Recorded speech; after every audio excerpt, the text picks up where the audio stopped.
You have met someone like this. You say one clear sentence and they act like you punched them. And the disturbing part is, it is not because you were cruel. It is because you were accurate. Quick thing before we go further.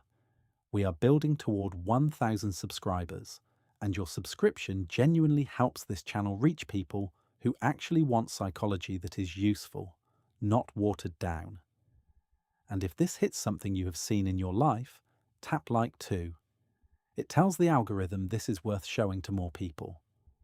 Now let us get precise about what you are dealing with, because most people misdiagnose it. They call it sensitivity. They call it insecurity. They call it communication style differences.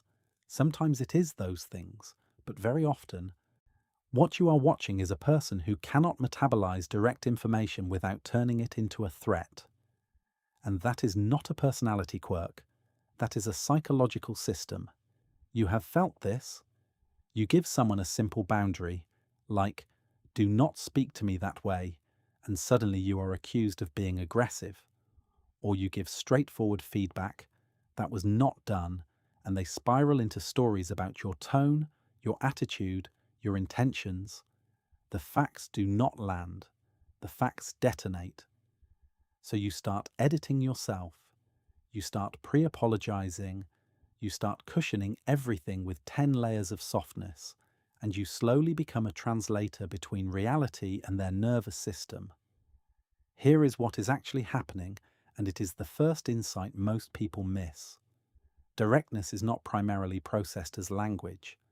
It is processed as status data. In social neuroscience, the brain tracks social threats with the same urgency it tracks physical threats. The anterior cingulate cortex and other pain-related networks light up when you are excluded, corrected, shamed, or devalued. So when you say something direct, what the other person hears is not your sentence. They hear what your sentence implies about their rank, competence, belonging, or moral worth. Think about this for a second. Two people can receive the exact same words. One says, "Good catch, I will fix it."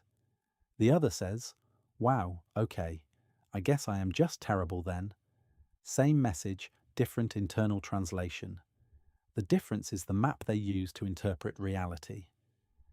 People who cannot handle directness tend to operate with a fragile status map.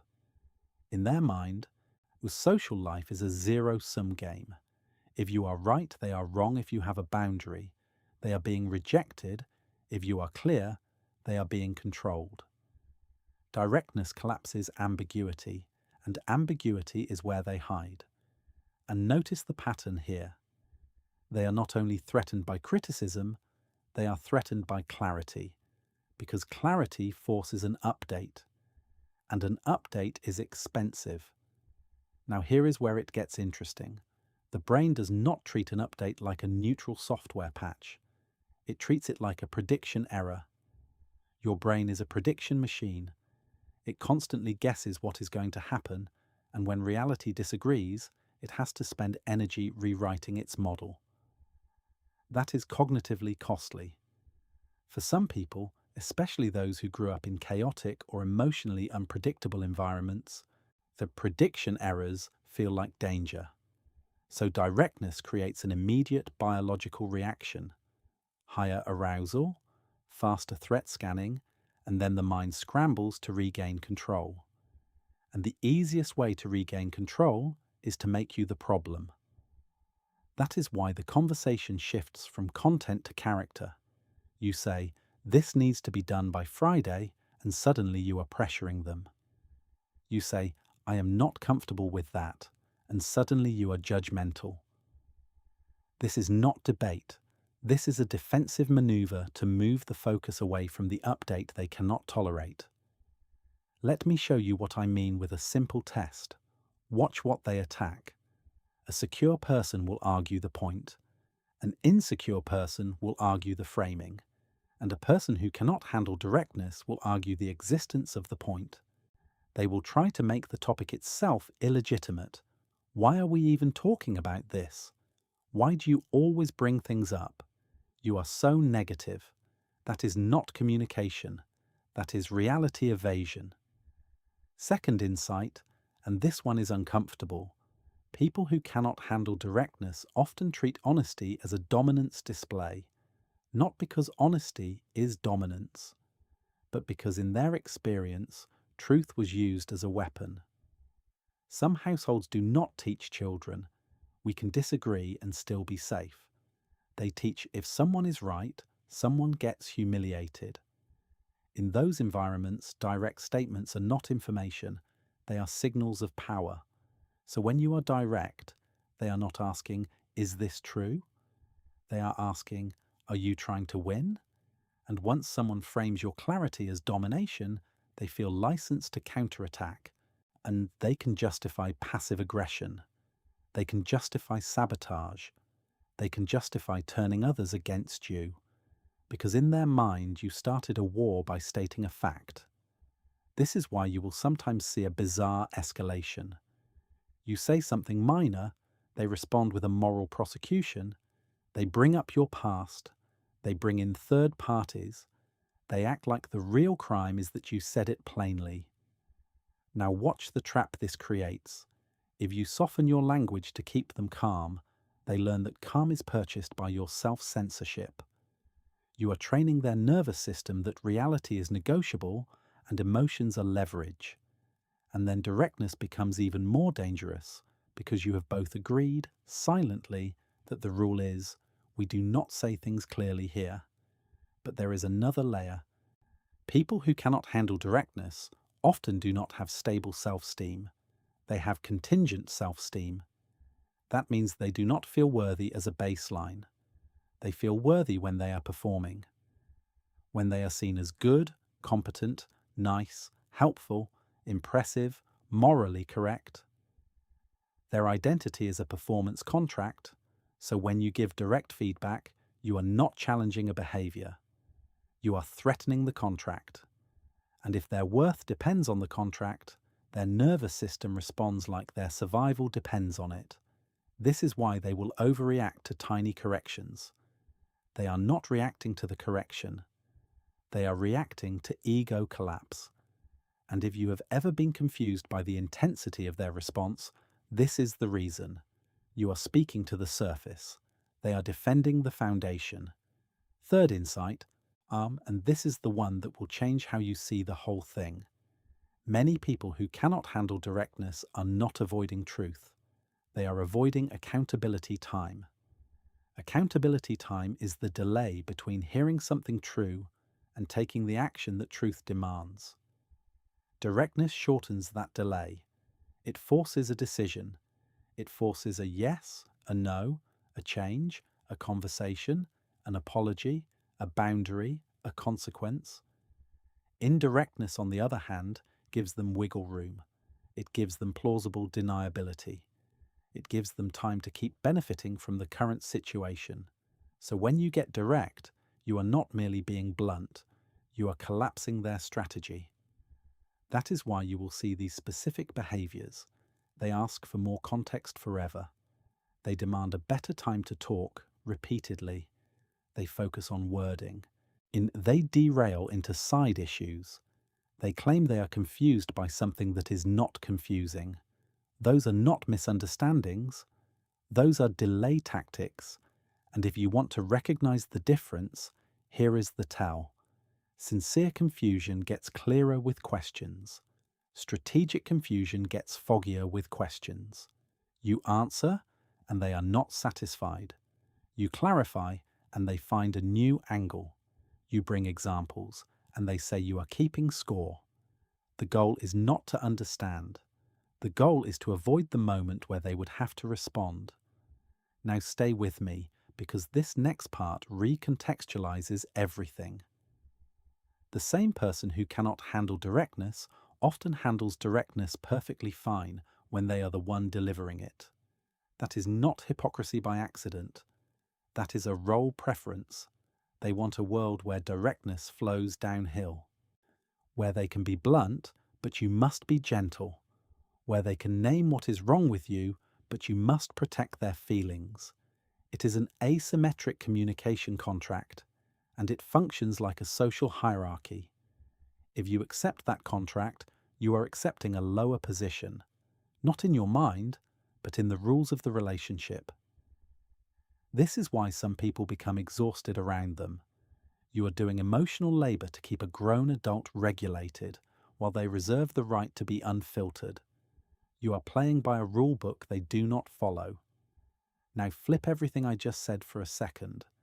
Sometimes the person who cannot handle directness is not weak. They are strategically fragile. Strategic fragility is when someone uses emotional collapse as a tool, not always consciously, but reliably. They go silent, they cry, they get offended. They accuse you of harm, and the outcome is that you retreat. You explain. You apologize for your delivery instead of holding the line on your message. It is a power move disguised as a wound. And before you rush to label people as manipulative, be careful. Many of them learned this early. If in your childhood the only way to stop conflict was to become the victim, your nervous system learns that victimhood is safety. It is not fake in the sense of acting. It is conditioned. But it still controls the room. So the question becomes, what do you do with this knowledge without becoming cold or cruel? Here is the synthesis. The psychology of people who cannot handle directness can be explained with one meta pattern. They confuse information with evaluation. They cannot separate. This behavior is a problem from you are a problem. They cannot separate. That did not work from you are worthless. They cannot separate.